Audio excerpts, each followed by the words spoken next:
नमस्कार, मैं पूजा पुनेठा हूँ। इंडिया फॉर चिल्ड्रन के प्रोग्राम समर्पण में आप सभी का स्वागत है।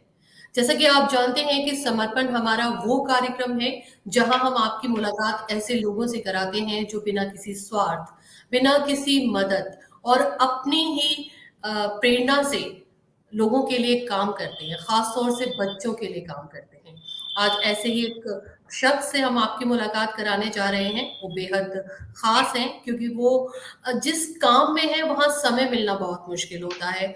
वहाँ पर लेकिन इसके बावजूद भी वो बच्चों के लिए काम कर रहे हैं। उन्होंने 65 गरीब बच्चों के लिए स्कूल खोला है, जहाँ पे वो बच्चों को फ्री में एजुकेशन प्रोवाइड करा रहे हैं और साथ ही साथ वो उनके माता-पिता के लिए भी काम कर रहे हैं, आस-पास के लोगों के लिए भी काम कर रहे हैं। जैसे कि जो लोग गरीब होते हैं वो ज़्यादातर नशाखोरी में या फिर गलत आदतों में होते हैं, वो उन्हें जागरूकता देने का काम भी कर रहे हैं। सर, आपको स्वागत है हमारे समर्पण कार्यक्रम में। बहुत बहुत धन्यवाद। जय हिंद पूजा मैम, और सभी दर्शकों का बहुत बहुत धन्यवाद। स्वागत है इस समर्पण के मंच पर। सर, सभी दर्शकों की तरफ से, सभी सुनने वाले, देखने वालों की तरफ से हमारा आभार है आपके लिए, क्योंकि जो आप कर रहे हैं वो वाकई में एक बहुत ही सराहनीय काम है और बहुत ही मुश्किल। तो सर जी मैम, सबसे बहुत बहुत पहले धन्यवाद। जी सर सबसे पहले मेरा सवाल है कि आप अपने बारे में बताएं। आप की शिक्षा कहाँ से रही, आप कहाँ से ताल्लुक रखते हैं?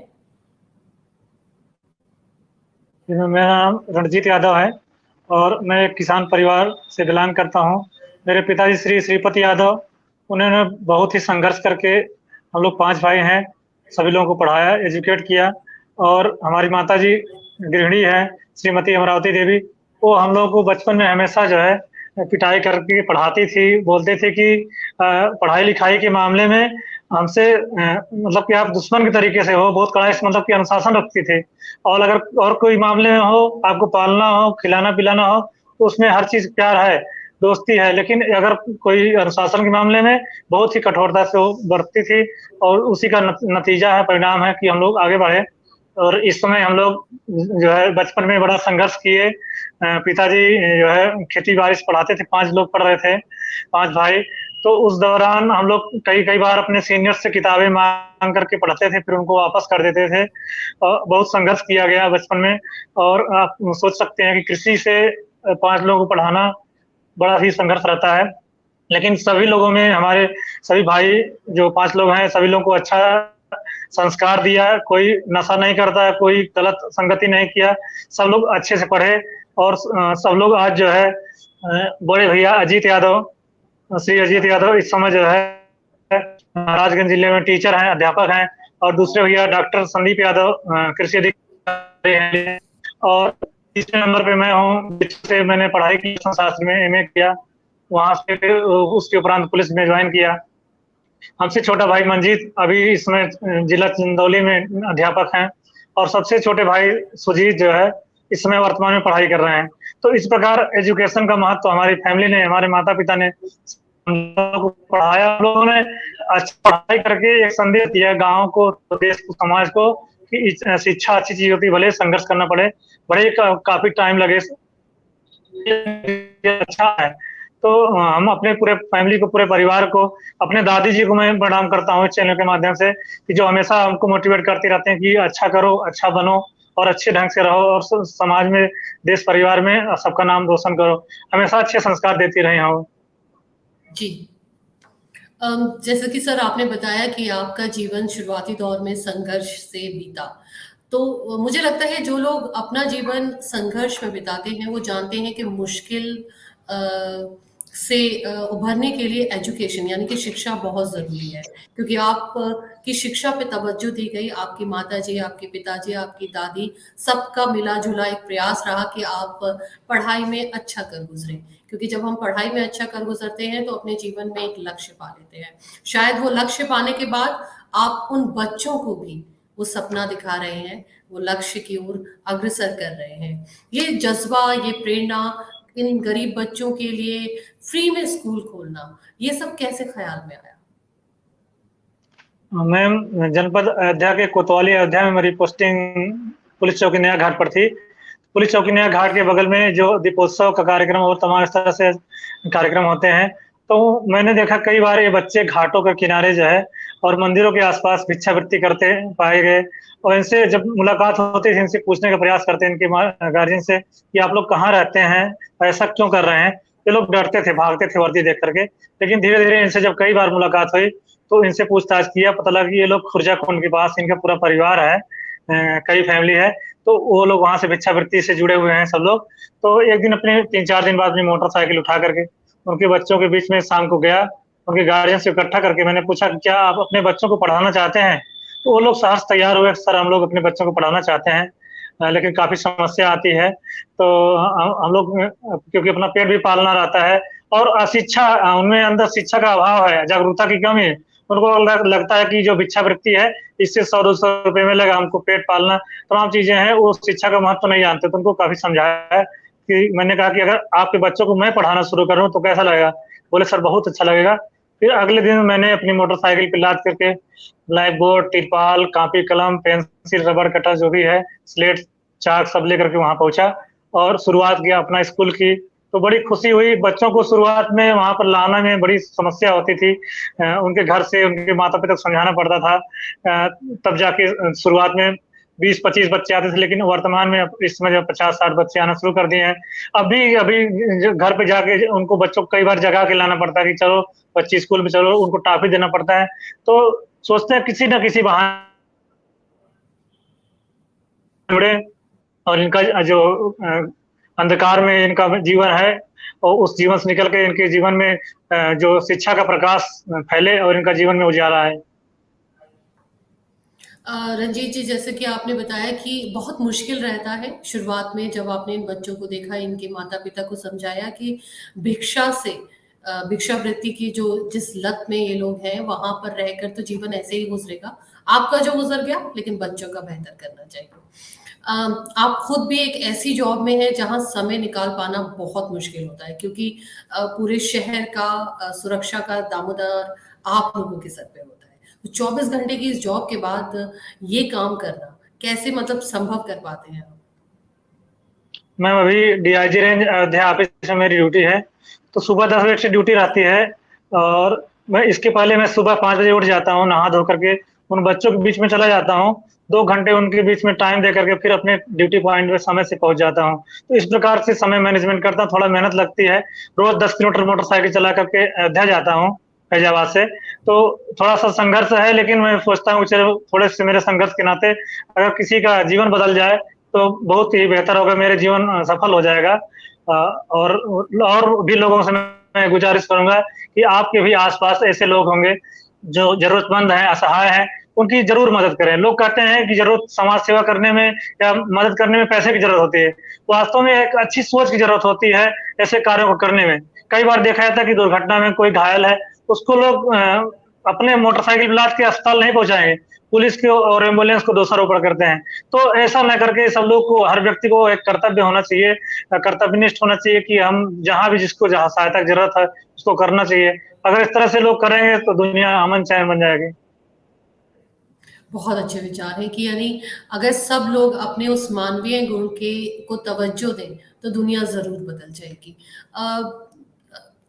आप सब बच्चों के लिए खुद ही अरेंज करते हैं, जैसे आपने कहा खुद ही आप पेंसिल, कॉपी और पेन खरीद के लाते हैं, आपको किसी प्रकार की कोई सहायता नहीं मिलती।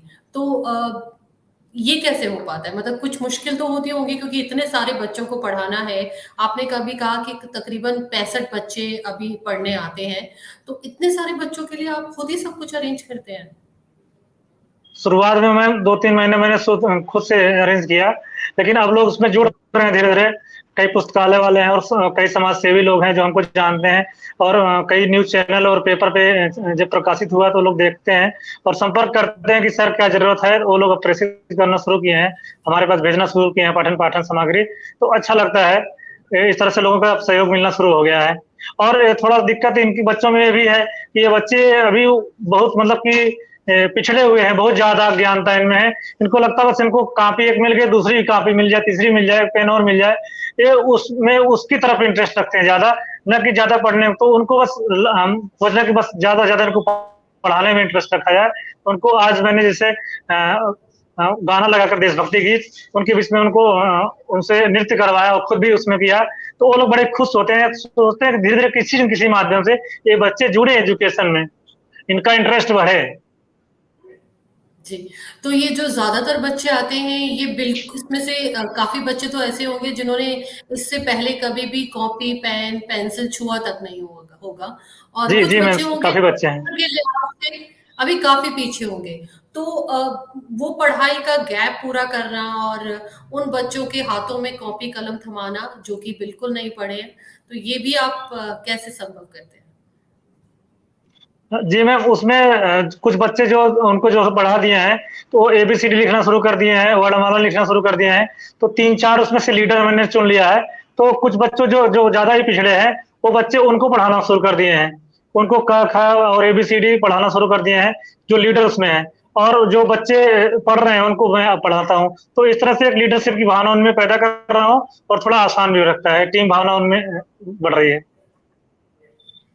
अम, रंजीत जी, आपने बताया कि ज़्यादातर जो बच्चे हैं वो एक पिछड़े तबके से हैं, गरीब परिवारों से हैं और इनके माता-पिता भी किसी न किसी नशे का शिकार होते हैं या फिर वो इस बात में ज़्यादा इंटरेस्ट नहीं रखते कि बच्चों को स्कूल भेजा जाए। वो सोचते हैं कि ठीक है, बच्चा है तो अब ये हमारा एक तरीके से हमारे घर की आमदनी बढ़ाने में काम आएगा, वो भी इसी जी, रोज़गार में जी। या काम में लग जाएगा। तो अ, अगर वो नहीं मानते हैं तो किसी तरीके का कोई कानून या कुछ उनकी समझाइश तो आपके द्वारा की ही जाती है, लेकिन कोई कानून या उनको सख्ती के साथ भी आप उनको समझाते हैं? अभी सख्ती नहीं कर रहे हैं क्योंकि सख्ती हम करेंगे तो जान रहे हैं बच्चे जो आ रहे हैं, हो सकता है उनके मन में भी डर आ जाए कि पुलिस वाले हमको मार दे, इस तरह करते हैं, सख्ती कर रहे हैं। तो सख्ती नहीं कर रहे हैं, सोचिए बस प्यार से शुरुआत करें। उसमें उन बच्चों में से जो कुछ भी बच्चे अगर वो शुरुआत कर देंगे, हो सकता है उनके मन में भी लालसा आए कि हम भी अपने बच्चों को पढ़ाएँ। तो उनको वीडियो के माध्यम से भी अब दिखाएँगे कि देखिए भिक्षावृत्ति कर रहे हैं, उनका जीवन कहाँ गया और जो बच्चे पढ़ लिख रहे हैं, उनका जीवन कहाँ जा रहा है। तो धीरे-धीरे उनके मन में ये बैठाना है कि शिक्षा अच्छी चीज़ है। तो उनको अभी नहीं लगना चाहिए कि खाकी वाले गुरुजी हमको सख्ती करते हैं, उनसे डर नहीं लगना चाहिए वर्दी से। उनको हमसे प्यार होना चाहिए। हम हर चीज़ शेयर भी करते हैं बच्चे कि गुरुजी हमारी कॉपी खत्म हो गई है, पेन खत्म हो गया है, सर हमको ये मतलब टॉफ़ी लेते आना। तमाम इस तरह से ऐसा लगता है कि गार्डियन की तरह हमसे बात करते हैं, छोटे-छोटे बच्चे। तो बहुत प्यार मिलता है, खुशी मिलती है। तो बस कुल मिला के यही उद्देश्य है कि वो बच्चे एजुकेशन से जुड़े, स्वच्छता से जुड़े, अच्छे कर्मों से जुड़े, ना कि नशाखोरी और भिक्षावृत्ति और गंदगी और तमाम जो इस तरह से अपराध के दुनिया में न प्रवेश रखें। तो उनको बस इधर से मुक्ति लगा के इधर करना है। उनको बार-बार समझाते हैं उनके गार्डियंस को कि ये बच्चे पढ़ लिख लेंगे, अगर कुछ बन गए तो बहुत अच्छी बात है, अगर नहीं बनते हैं तब भी इनके मन में एक इनके अधिकारों का, इनके कर्तव्यों का बोध होगा। इनसे कोई ज़्यादती नहीं कर पाएगा, इनके साथ कोई गलत नहीं कर पाएगा। तो बार-बार यही सब चीज़ रहता है, उनको उनको अधिक से अधिक जागरूक किया जाए। जी। अ, रंजीत जी, क्या इनमें से कुछ खुद कुछ बच्चे भी नशा के शिकार होते हैं या नशाखोरी में होते हैं? मैं बच्चे नहीं इसमें अभी है कोई, लेकिन कई बार हमने देखा है 1 आध 2 बच्चे जो है गुटखा खाते हुए या सुरती कुछ इस तरह पान मसाला कुछ खाते हैं, तो उनको समझाते हैं, तो एकदम से भी उसको खत्म नहीं किया जा सकता है, धीरे-धीरे शुरुआत हुई है और काफ़ी सुधार हुआ है, अच्छा लगता है। बच्चे भी प्रयास कर रहे हैं। जी, जो ये नशाखोरी के खिलाफ भी एक जागरूकता अभियान आप चला रहे हैं, क्या ये घर-घर जाकर आप खुद ही समझाते हैं कि भाई ये सब चीज़ें ठीक नहीं हैं, इससे पूरा परिवार ही प्रभावित होता है? या एक कोई टीम है जो काउंसलिंग भी करती हो, इनको पूरे एक तरीके से समझाती हो कि ये सब चीज़ें नहीं होनी चाहिए? अभी कोई टीम तो नहीं मैम, उनको जैसे अभी आज मैं संगीत के माध्यम से वहाँ पे डीजे बजाया भक्ति गाने, तो सब बच्चे डांस करते, उनके गार्जियन भी इकट्ठा हुए। उनको गार्जियन जब इकट्ठा हो गए, फिर हमने डीजे बंद करा, फिर उन गार्जियन को मैंने समझाना शुरू किया, क्योंकि वो लोग को बुलाओ तो आते नहीं, तो किसी न किसी बहाने से उनको आकर्षित करके वहाँ बुलाओ और उनको कुछ न कुछ जो ज्ञान होती है, उनको देना पड़ता है। तो कोई माध्यम सोचते हैं कि ऐसा बने कि वो लोग सुधर जाएँ बस ज़िंदगी इनकी और यही सब हमेशा रहता है कि मन में एक सकारात्मक विचार और लोगों का सहयोग भी मिलता है, हमारे उच्च अधिकारियों का भी सहयोग रहता है यूपी पुलिस की वेबसाइट पर कई बार हमारी फोटोज को लगा करके सामाजिक कार्यों को प्रचार प्रसार किया जाता है। और आईजी श्री कविंद्र प्रताप सिंह सर ने कई बार प्रशस्ति पत्र दिया है इस संबंध में। मैं रक्तदान, पौधारोपण, गरीब असहाय बच्चों को पढ़ाने के लिए और कंबल बांटना, जैकेट बांटना ठंडी में, इस तरह से, और कविता और कहानियां लिखता हूँ। आकाशवाणी फैजाबाद और लखनऊ से कई बार प्रसारित हो चुकी हैं मेरी संदेश पर कहानियां। और मैं रंजीत सुपरकाप नाम से मेरा फेसबुक आईडी है, और रंजीत सुपरकाप नाम से मुझे यूट्यूब पे आप सब्सक्राइब कर सकते हैं मोटिवेशनल वीडियो देखने के लिए। तो इस तरह से मैं सामाजिक कार्य करता रहा हूँ। और उच्च अधिकारियों को निर्देश भी रहता है कि जो असहाय लोग हैं, जिनको सहायता की जरूरत है, उनको जरूर सहायता पहुंचाएं। और मेरा मानना है कि सेवा ही परमो धर्म है, ड्यूटी फर्स्ट। अपनी ड्यूटी को वरीयता देते हुए जो भी सामाजिक कार्य करता हूँ। रंजीत जी, आप बता रहे थे कि जैसे आप बच्चों को पढ़ाते हैं तो अभी हाल फिलहाल बहुत ज़्यादा सुविधाएं नहीं है, स्कूल की कोई दीवार नहीं है, टेबल चेयर नहीं है, खुले में ही बच्चे पढ़ते हैं, तो मुश्किल तो होती होंगी। जी मैम, मुश्किल तो काफी होती है, क्योंकि कई बार उनके गार्जियन अशिक्षित वहां खड़े होकर के कोई मोबाइल चलाने लगा, कोई कुछ करने लगा, या जोर जोर से आके बातें करने लगे, तो उनको बार बार से हटाना पड़ता है कि आप लोग यहाँ अगर इस तरह से करेंगे डिस्टर्ब, तो बच्चे कैसे पढ़ेंगे। तो अभी मुश्किलात तो है मैम, लेकिन मुश्किलात से ही जो है हल निकलता है किसी चीज का, और एक दिन हल जरूर निकलेगा। इस आपके सराहनीय प्रयास में कुछ लोग भी अब बढ़ चढ़कर हिस्सा ले रहे हैं, कुछ संस्थाएं भी साथ में आ रही हैं, तो लगता है अब जो आपका प्रयास है, जो आपका संघर्ष है, उसको थोड़ा सा और दिशा मिलेगी, या थोड़ा सा और आप आगे बढ़कर काम कर पाएंगे। जी मैम, बहुत ही ये अच्छा सराहनीय है सब लोगों का जो सहयोग मिल रहा है। तो जिसे हमारे यहाँ कृषि विभाग में है प्रमोद कुमार यादव जी, हमारे साथ कई बार पढ़ाने के लिए जाते हैं। और अर्पित श्रीवास्तव अयोध्या में है एक लोग, वो भी कई बार हमारे साथ पढ़ाने जाते हैं। और कई लोग इस तरह से हमारे साथ अब मिल करके आते हैं, तो अच्छा लगता है। और जो मीडिया बंधु हैं उनका पूरा सहयोग रहता है। अभी हमेशा हमारी खबर को जो है तवज्जो देते हैं कि इस तरह से इनका कार्य सराहनीय है। तो मैं इस माध्यम से आज बताना चाहूँगा, सबको बहुत बहुत धन्यवाद भी देना चाहूँगा कि हमारे अच्छे कार्यों को जो लोग प्रचार प्रसार कर रहे हैं, उसके माध्यम से लोग हमको सहायता पहुँचा रहे हैं। रंजीत जी, आपने बताया कि आप कविताएं भी लिखते हैं, तो कोई छोटी सी कविता जो बच्चों के लिए हो या समाज के लिए हो, वो हम सबको सुनाएं। जी मैम, हमने एक लिखा था कविता हेलमेट गान, क्योंकि लोग जो दो पहिया वाहन चलाते हैं, सभी लोग को हेलमेट, और चार पहिया वाहन चालकों को, सभी लोगों को सीट बेल्ट धारण जरूर करना चाहिए। यह अपनी जिंदगी के लिए है, न कि पुलिस से बचने के लिए। पुलिस से तो लोग बच जाते हैं, लेकिन यमराज से कौन बचाएगा। उसी पर हेलमेट गान जी। सुनिए मेरी कविता। जी। प्रियजन हेलमेट राखिए सदा अपने पास, प्राणों की रक्षा करे गर्मी हो या बरसात। गर्मी हो या बरसात, हेलमेट सदा सुखदाई।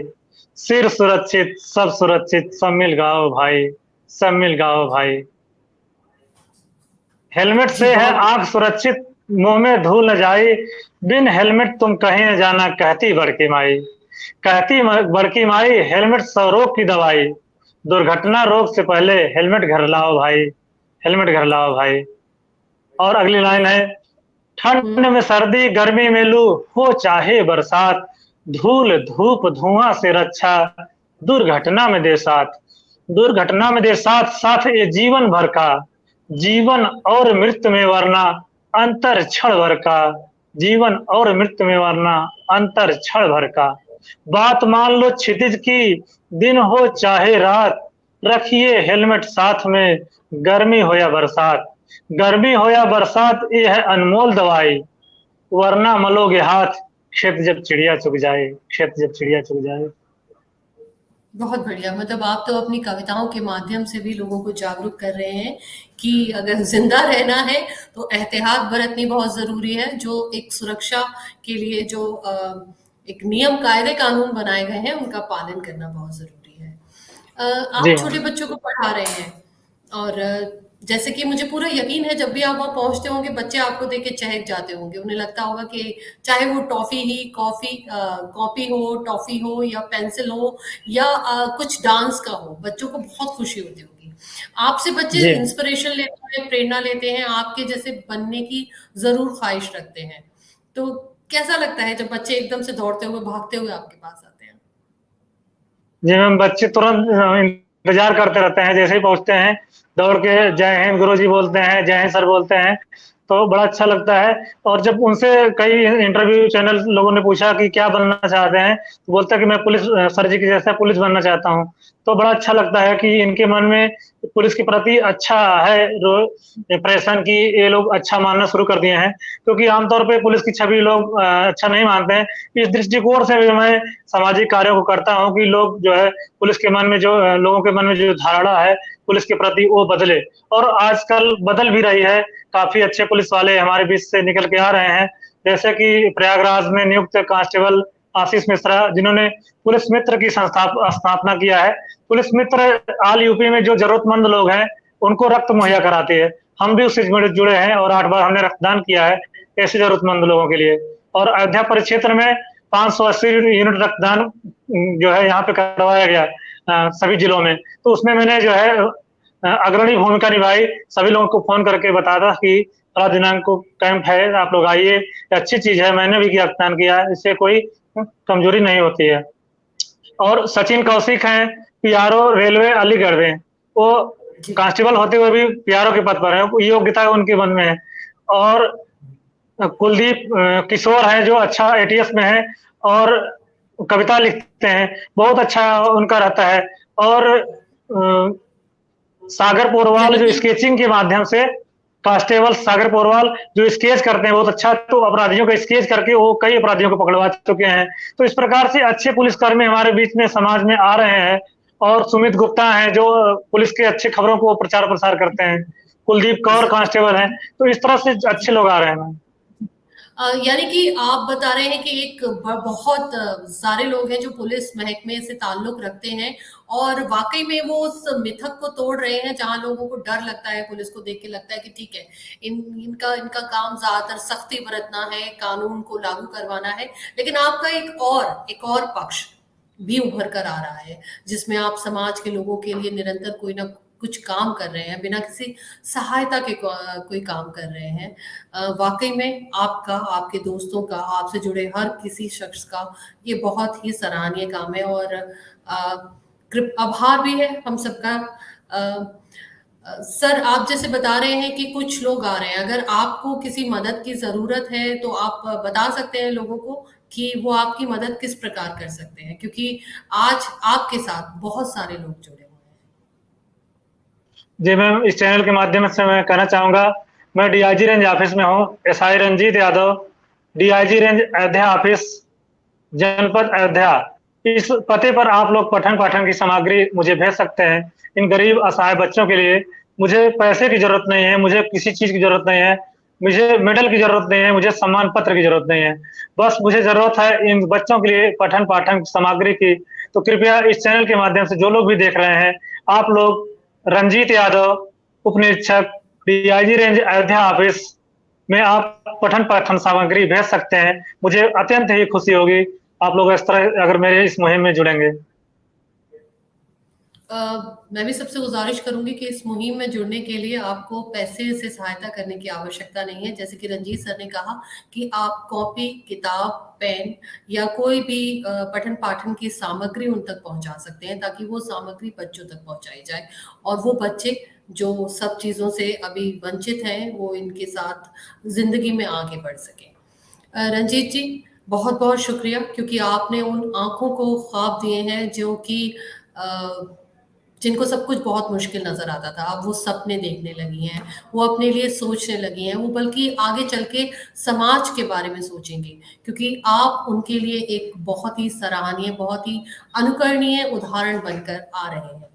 तो एक बहुत ही खूबसूरत समाज बनने वाला है उन बच्चों के जरिए, और सारा प्रयास, सारा सराहना, सारा आभार आपकी तरफ जाता है। बहुत बहुत शुक्रिया इंडिया फॉर चिल्ड्रन की तरफ से।